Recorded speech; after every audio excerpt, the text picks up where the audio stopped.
Hey guys, and welcome back to the JTO channel. If you haven't already, please like, comment on this video, as we're obviously doing a play ratings video. I'm going to give you my thoughts. Obviously put down in the comments what your play ratings would be just before I get started. And subscribe as well to the channel. Like I said, we're nearly on 50 subscribers. Let's go, keep growing, keep moving. And yeah, let's get straight into it. Let's start off with Mendy in goal. One of those days where not much to do. There was one moment he had where he tried to be cheeky by playing a smart pass. Luckily, none of the West Ham players got it. Like, it went past the first two West Ham players and the third one got it. Bit dodgy there. Mendy with his feet can be inconsistent. Well, not inconsistent. Like, he has his one moment every couple games, if you know what I mean. You saw in the Porto game he had a moment there. Today he had a moment. Like, it's not every single time. I remember at the beginning of his Chelsea career, I got onto him for his ball playing ability. Like, I thought, oh, this is not it, man. And then as I saw gradually, he improved it and he improved it and improved it. So I was happy with that, to be fair, from him. He gets a 7 for me, kept another clean sheet. Not really much to do. Solid once again. Not really much. We move on to the three centre-backs. I'm going to give Thiago Silva, first of all, a 7.5 or an 8. I'm going to give him an 8 because I really thought, for me, the reason why I'm giving him above an 8 above Christensen and Rudiger, who both get 7s, and I'll explain for that, is because Silva on the ball is unbelievable, man. Like, he is literally one of the best ball-playing centre-backs in this league. Like, the way he splits teams open, the way he finds the wing backs often, like, he's so calm on the ball, you know. When off the ball, his experience comes into it, knows when to intercept the ball, knows when to go in for a tackle, knows when to give the ball. He leads the team. He's such a great leader, man. And I love Thiago Silva. I hope he can sign that 1-year extension and stay off an extra year. What a defender. I don't know why PSG let him go. They're absolute idiots. Thiago Silva, world class. 8 out of 10 for me. Rudiger down the left hand side, I'm going to give him a 7. Defensively solid, but at times gave the ball away pretty stupidly. It still doesn't mean I didn't think he was good. I just thought he gave the ball away at times where I've not seen him do it, you know.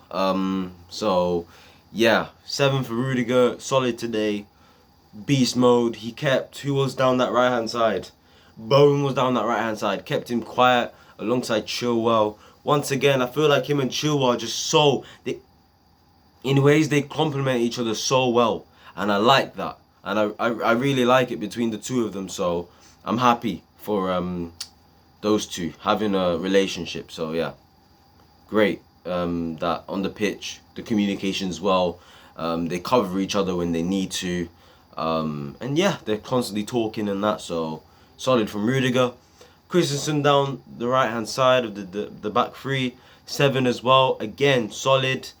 He's another one on the ball. He's really good at it. As time goes on, with experience, when he gets to not Thiago Silva's level, but like when he has the experience head of a Thiago Silva, maybe, you know, he can get a lot better with his passing. You know, it's already as good as it is now. It's really good now, but I feel like he can get better and go to another level. I feel like all our 3 centre-backs on the ball are really good. I think they're the best 3 at it at our club.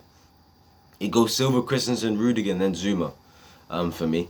I feel like they're all really good. I just feel like Rudiger and Christensen can still have improvements in terms of range of passing, the type of passing, and all of that stuff. So, yeah. 7 for Christensen. Move on to wing-back. Azpilicueta first. Boy, I'm giving him a 6.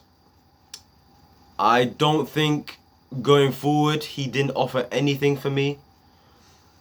Defensively, every time Fredericks went at him, he destroyed him every single time. It took for Christensen and N'Golo Kante to come and help him out to deal with Fredericks, or whether it was Lingard down that side. I just thought Azpilicueta had a poor game, man. I just don't want to see him there again. Put him there when we have, like, I don't know, 10 minutes to go or something, you know, for more defensive structure. I feel like TT put him there because of maybe defensive stability, but he also said that every time he wants his captain to be in the team, you know. There's no point building a team if your captain's not involved. He said something along the lines of those. So I totally get that. And to me, that just sounds to me like he played him because he was the captain. Just for the sake of playing him because he's the captain. And plus, to be fair, he did get a rest against Brighton. So I did expect him to play today. Just not a right wing back. So it's not a disaster class from Azpilicueta. Just a poor performance going forward. And at times defensively getting bun up by Frederick. So he gets a 6. Ben Chilwell, 7.5. Again, I thought he was really good today. I thought defensively sound. Like I said, the relationship with Rudiger is really good. The communication, he covers for him when he needs to, and vice versa for in Rudiger's case as well. Yeah, he was solid today. Obviously, he gave the assist for the goal as well. Yeah, it was a good team goal that, you know, Pulisic put him through, perfect way to pass, and then Chilwell slots it through, good ball in, puts it in the right area. Yeah, none of this like crossing for the sake of it and just have a bit of height on it. When you have to cross, there's types of crossing. That's why I rate Trent so highly in terms of his attacking ability, because he knows when he crosses the ball, he knows when he needs to cross it low, when it needs to be high, the positioning of it as well. So yeah, Chilwell, the positioning that he was in, low driven, right area for Timo and slot in, so that was good from him. 7.5. Move on to the midfield. Jorginho and Kante both get a 7.5 as well. Just thought it was one of those games where I thought they were both good. I thought Kante done really well defensively. At the end, man, when we could have scored a second goal, he was pretty much through, right?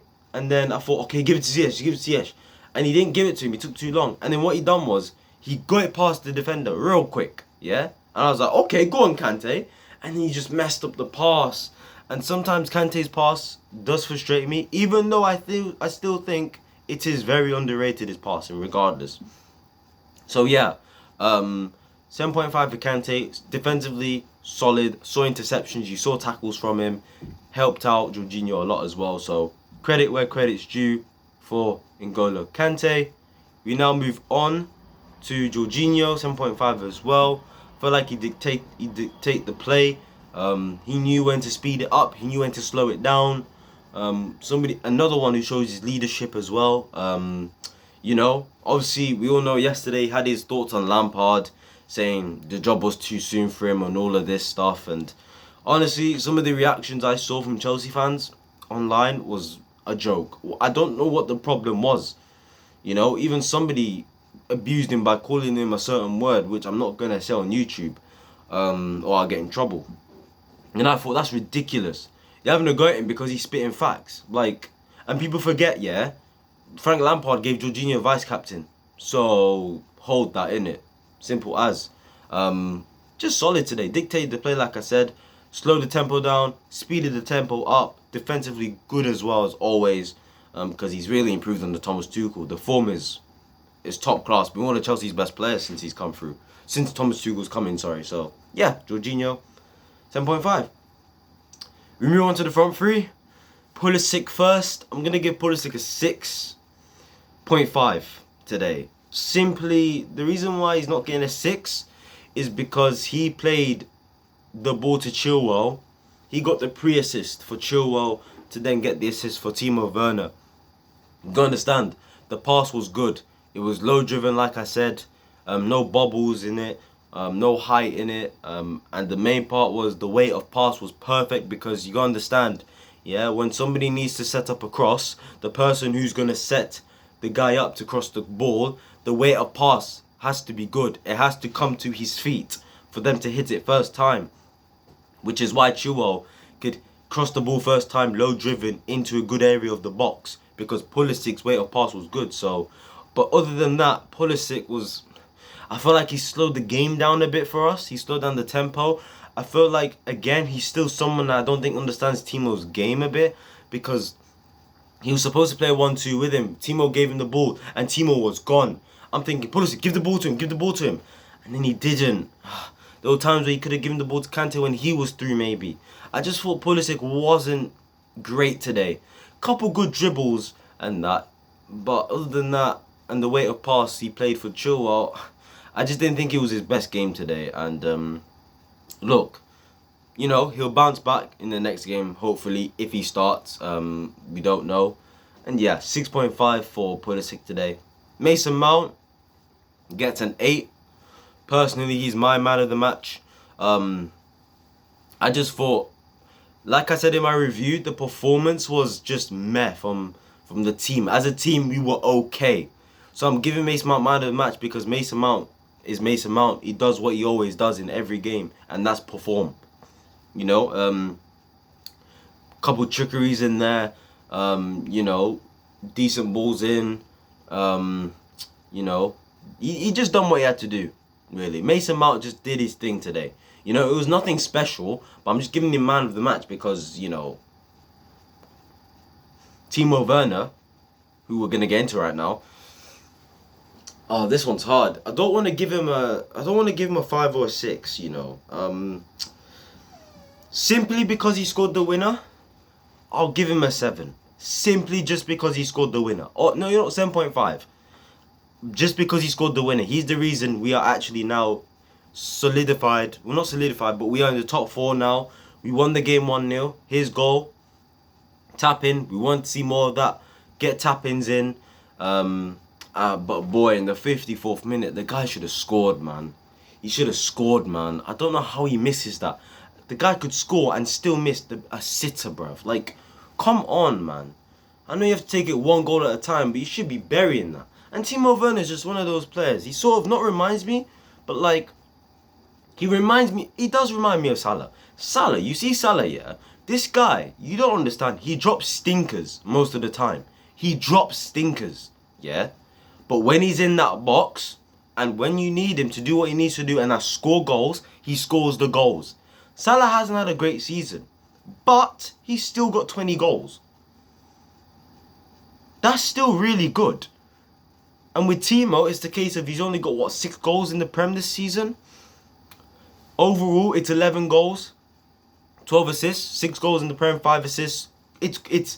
Look, it's okay. But that gives me hope. What gives me hope about Timo is the fact that he keeps going. His mentality is really good. Really great mentality. He never gives up. He will always keep going. And also, 11 goals, 12 assists is not bad for somebody who has been deemed poor this season, deemed a flop, deemed someone who's, you know, even I've slandered him. You know, everyone makes fun of him and stuff like that, you know. But I hope he can get his goals next season. Hope he can start firing up and performing for us, because if we're going to win the title, we're going to need it. We're going to need his goals. You know, we're going to need RB Leipzig Timo. So 7.5 for Timo today. The subs, Tammy came on. I'm not going to give him a rating, didn't have enough time. Although he probably should have scored in the end. The ball came into him and he added it. He just got the header wrong. I don't know how, but yeah. Tammy, standard 6. I'm going to give Tammy. Ziyech came on. I thought he looked okay. I thought he looked good. Putting a couple good balls in. Also had shots from outside the box, which, except for Mason Mount, like nobody else was doing. So that's good from him. He'll get the standard 6. Reece James came on, standard 6 as well. And I'm going to give the manager a 7 for today. I thought he got the lineup right, just bar Azpilicueta. He said his reasoning for it, because he wanted more height in the centre-backs, totally understandable. But his reasoning for Azpilicueta playing right wing-back, it doesn't sit right with me, but at the same time it does, because it's like, fair enough, he's your captain, but it just feels like you played him because he was the captain. We all knew Azpilicueta was going to play though, which is why I'm not going to fully criticise Tuchel for that. But yeah, other than the Aspi decision, I thought he got his lineup right. Game management was good as well. And yeah, I thought he done his thing. He just done his job. I just feel like it was not average. It was just okay from everyone today. There was no standout player for me today. And West Ham themselves weren't even great. So yeah, if you haven't already, follow my social media down below. Instagram and especially Twitter at Jetto345. Please subscribe to the channel. Nearly on 50 subscribers, like I said. Get those likes up. Get those likes up. If you're watching the video, just click the like button. It's just right there for you to hit. Just hit the like button, please. And yeah, I'll see you lot in my next video. Hopefully tomorrow and Monday and so onwards. I'll see you lot in my next video. Come on, Chelsea. We're in the top 4. 4 points clear of West Ham in a bit, guys. Peace!